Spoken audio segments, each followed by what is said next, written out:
Մի քանի օր առաջ հրապարակը գրել էր, որ Նիկոլ Փաշինյանը որոշել է ամեն ինչ անել խափանելու եպիսկոպոսատ ժողովը, որը կայանալու է փետրվարին Ավստրիայում։ Նախօրեին վեհափառի դեմ քրեական վարույթ սկսեցին, ծառայողական լիազորություններն օգտագործելով դատական ակտը չկատարելու մեղադրանքով։ Գործը հորինվել է Մասյացոտնի թեմի նախկին առաջնորդ Գևորգ եպիսկոպոսի ազատման փաստով։ Չնայած փաստաբանները պնդում են, որ թեմի առաջնորդը ոչ թե աշխատանքային պայմանագրով, այլ ուխտով է կապված կաթողիկոսի հետ եւ այստեղ դատական ատյաններն ու աշխատանքային օրենսգիրքը կապ չունեն, սակայն իշխանությունների համար դա էական չէ։ Դատական որոշում կա կաթողիկոսին պարտադրող, որ վերականգնի Գևորգ Սարոյանին թեմի առաջնորդի պաշտոնում։ Այդ որոշումը նա չի կատարել, ուստի հարուցվել է նման վարույթ։ Իշխանական կուլիսներում խոսում են, որ այս վարույթով հիմք են նախապատրաստում, որ վեհափառի սեկտը փակեն եւ թույլ չտան լքել Հայաստանի տարածքը, ինչպես արել են բոլոր ընդդիմադիրների եւ շատ ուրիշների նկատմամբ։ Դրանով կտապալեն եպիսկոպոսած ժողովը, որի օրակարգում լինելու է Տիրադավ եպիսկոպոսներին թեմական առաջնորդությունից զրկելու հարցը։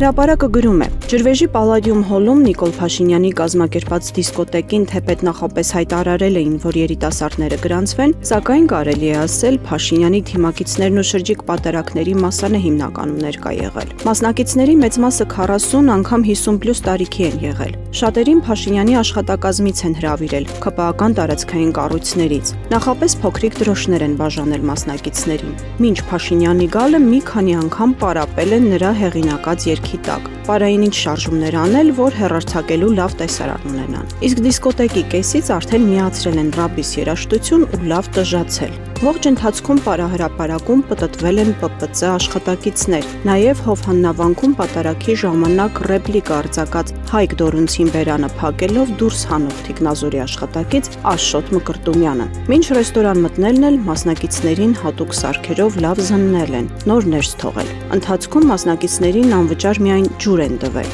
Գարեջուրն ու ուտելիքը մարդիկ իրենք են գնել։ Փաստը գրում է. Առաջիկայում սպասվող խորհրդարանական ընտրությունների հետ կապված ակնհայտ է ու անվիճելի, որ լինելու է առնվազն երկու խոշոր բևեռ՝ իշխանություն եւ ընդդիմություն։ Իշխանության սեգմենտում հասկանալի է հանդես են գալու նաեւ Փաշինյանական դաշտում գործող մի քանի փոքր կուսակցություններ կամ դաշինքներ, որոնք ինչպես ցույց են տվել նախորդ ընտրությունները, այդ թվում ՏԻՄ 5%-ի հնարավորություն չունեն, առավելագույնը 1-ից 2, մաքսիմում 3%։ Ի լրումն այս ամենի ի հայտ է գալիս մի երրորդ կողմ, որը կամա թե ակամա աշխատում է Նիկոլ Փաշինյանի օգտին։ Մի մասը բոլորին դեմ անընկալելի թեզով հանդես եկողներն են, երկրորդ պայմանական խմբում նրանք են, որոնք քնել են, ապա ելելու հայտարարում են, թե այս կամ այն գործիչը ուժը չպիտի մասնակցեն ընտրություններին։